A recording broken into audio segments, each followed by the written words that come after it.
Hey there, welcome to LSAT Demon Daily. I'm Ben Olson, that's Nathan Fox. Together we're the founders of LSATdemon.com and our weekly podcast, Thinking LSAT. We have a longer email here from Sarah. It says, hi Nathan and Ben, my name's Sarah. I'm an international applicant who graduated from a U.S. school this May. I started studying for the LSAT from this July for the October LSAT. I was fully committed. I studied full time, which means on average 8 hours a day for 3.5 months. Okay. I used PowerScore books and 7Sage mostly and solved nearly 40 PTs. Wow, that's a lot. 40 PTs in 3 months? Yeah. Man. I do like the use of the word solved. Yeah, I agree. I noticed that as well. Yeah, you solved. If you did in fact solve each question, then that's pretty good. You're going to be learning through that process. Yeah. Right around the October LSAT, I was scoring low 170s, which is around what I wanted. Throughout my LSAT journey, my scores fluctuated, but I expected high 160s from the October LSAT at the worst. This is just people failing to think about their range, that just like, what's your range of practice scores? And you can't think too much about what's the worst I could possibly score, because the bottom of your range is unknown.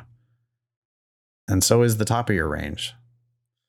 Anyway, then came the October test. My first section was logical reasoning, and from question 4, I started feeling like my brain froze. I read the stimulus and looked at the answer choices, and I was not comprehending anything. None of the answer choices made sense, and the confusion continued throughout the whole section. I refocused, and I felt like I did okay on RC and LG, but I got a soul-crushing score back. I got a score so much below my average PT score that I almost laughed when I saw my score.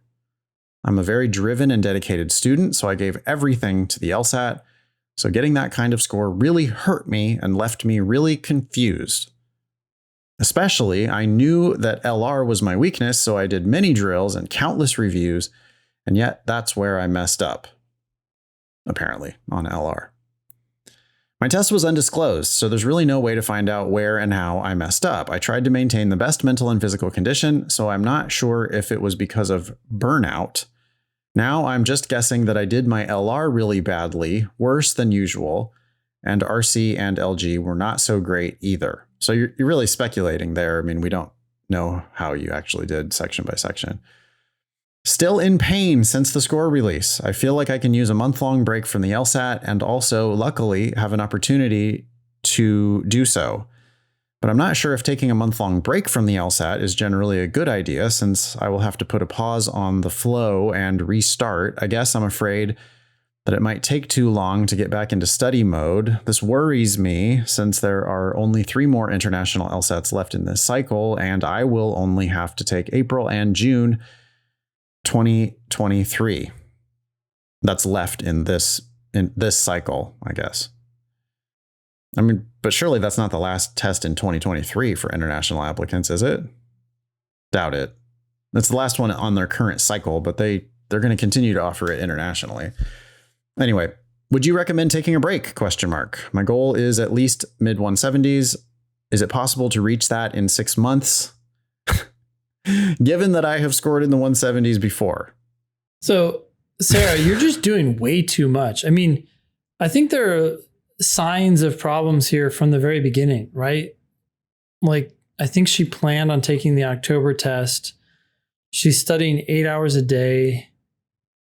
8 hours a day. That's Seems just like too she much. only wanted to take it once.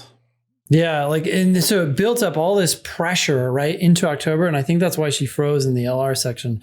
We don't know exactly what happened, but if you and I were working together one-on-one, I would say cut your hours down to at most 3 hours a day. Yeah. Immediately. Yeah. I mean, and there's all these hints, right? Like, oh, I'm mentally and physically. What did she say? Well, I she tried said to maintain the best mental and physical condition. That itself sounds stressful.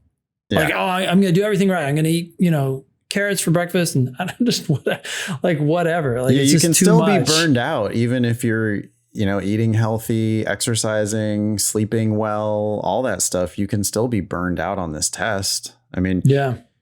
my hypothesis here is that you got so in your head about logical reasoning that you were just doing all kinds of weird shit on your official test.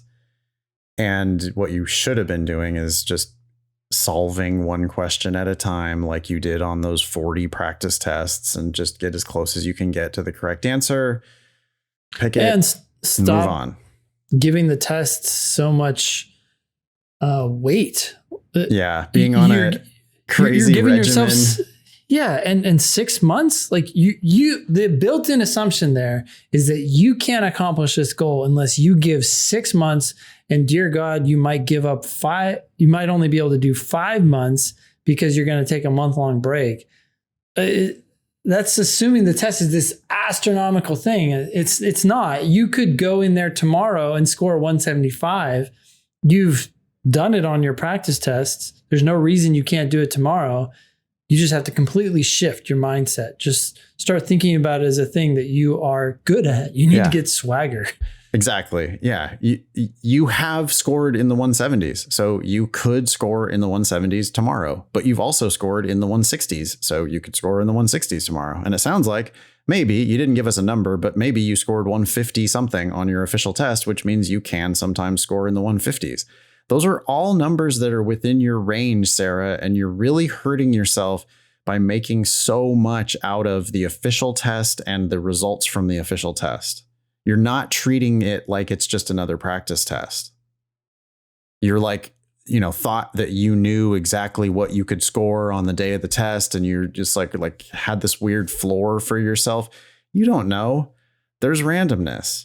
You got to do your best on the questions. If you just do your best on one question at a time, you give yourself the best shot that you could. But you got to be able to get back on the horse. I mean, it's insane to think that you now need 6 months of prep when you've already done 40 practice tests and scored regularly in the 170s. You don't get worse. Your knowledge of the test, your understanding of the test did not get worse. You had a bad day. And it's because you made so much of it. You made it into too big of a deal. And the solution to that problem, the reason you scored low, is almost certainly because of the way you think about the test, not because of your understanding of the test. So your solution to this problem, which is to go study for another 6 months and dramatically increase your understanding, is not the solution. Your solution is to stop respecting it so much and just realize that you can own it. It's a mindset change. That's going to bump your range up instantly. I'm not saying these other things won't help. There's more for you to learn and understand about the test, I'm sure, but it's not going to take you 6 months. Studying 8 hours a day is not good for you. I agree. Boil it, cut it down at most 3 hours a day. I also don't like your full month off. Like, why does it have to be all the way on or all the way off? Well, she needs that month-long break, right? Because she sees it as this full-time job. It's like, I guess, stop looking at it like that and just look at it as something. Hey, I mean, for someone who's been doing 8 hours a day, I imagine 3 hours a day sounds like cheating, sounds like not enough, slacking, but it should sound easy. And therefore you don't need to take this month-long break. And presumably you already took a break while you were waiting for your score. Let me tell this story really quick. There was a student of mine who kept scoring in the mid 170s on her practice tests, but she took the test 2 or 3 times in a row and kept getting 166, oddly the same number, right?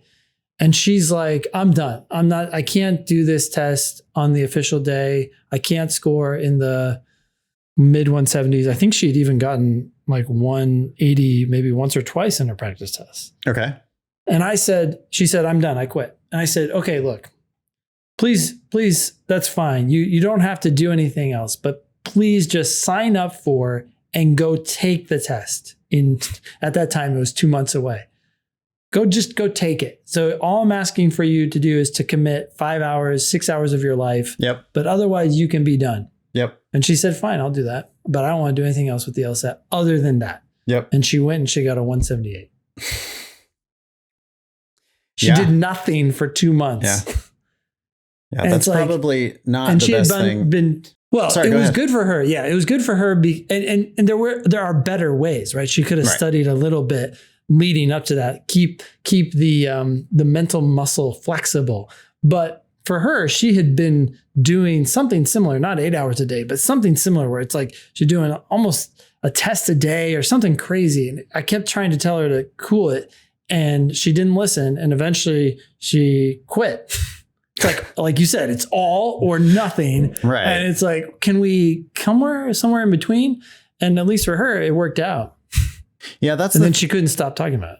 No, that's fantastic. I mean, obviously, Sarah, that's not really what we're advising you to do. We're telling you though that if you did not do anything, you're probably not going to go as backward as much as you think. And like, ideally, you would be able to take it again today, just right away, like get right back on the horse and take it again. Because your practice tests indicated that you were ready. You happen to have a bad day. You can't make too much of that. So study a little bit between now and your next attempt. Remember that your next attempt is not the be all end all of your LSAT career. It's just another practice test. It does suck as an international student that you can't, you don't have as many opportunities to take the test. I don't know of any rationale for that policy. I don't understand it either since it's online, but okay. Yeah. Hopefully that'll change at some point. But for now, yeah, it is what it is. And you've got April and June, I guess. Maybe why she's saying 6 months is because she has to wait 6 months. I think she is saying that, but it's funny that she's asking because is it possible? Is it possible to reach there? Yeah, it's more than possible. It's a long You're already time. there. Yeah. You're already there. So can you be there still 6 months from now? Yeah, you're going to have to stay sharp. I mean, especially if your country is not English speaking, like I would encourage you to immerse yourself in English as much as possible to try to, as part of your LSAT prep. Although I would say this email is very well written. I don't see a lot of clues or, indications that Sarah is international. So anyways. Yeah, I agree. I mean, she's able to score in the 170s. Normally people who can score in the 170s can put together an email. Yep. So it's not surprising, even if English is not her native language. She has one more question here about tests. Okay, it says, also because I solved a lot of recent practice tests and used nearly all methods I know, I feel a bit lost on how to study further. And since I am highly motivated to get the very best score, I started considering tutors. What are your thoughts on tutoring? To whom do you recommend tutoring? I wouldn't worry about tutoring. You don't need it. You're doing well. And I wouldn't worry about practice tests that you've already burned through. The whole point is to do questions and to learn from them. If you've seen questions before, that doesn't matter. Do you understand which answer is correct? Do you understand why it's correct? Could you explain it to somebody else? If you can, great, then you're learning something. That's all that matters. Yeah, we have tutoring available through LSAT Demon. We have the best LSAT tutors. But we almost always say you probably don't need it. I mean, a Demon subscription would be a much better investment. It's far less money for far more, actually. One-on-one is a luxury for people who really want to pay an expert on the LSAT, for their time to sit there with you and help you. And yeah, we've got fabulous tutors, but most people are wasting money with tutoring compared to doing it via a Demon subscription. And even if you don't have a Demon subscription, just do practice tests. Sounds like you were making a lot of progress with those practice tests on your own. There's nothing wrong, Sarah, with prep tests 1 through 40. So you've done the 40 most recent ones. Okay. Yep. There's prep tests 1 through 40. You're totally fine. I mean, you've done half roughly of the, not even half of the available tests. So you got nothing to worry about. Yeah, there's 60 more. That's right. There's 99 available in the Demon now. Yeah. Awesome. Thank you, Sarah, for writing in. Email daily@lsatdemon.com if you'd like to ask us a question or share some LSAT or law school admissions news. Thanks for listening.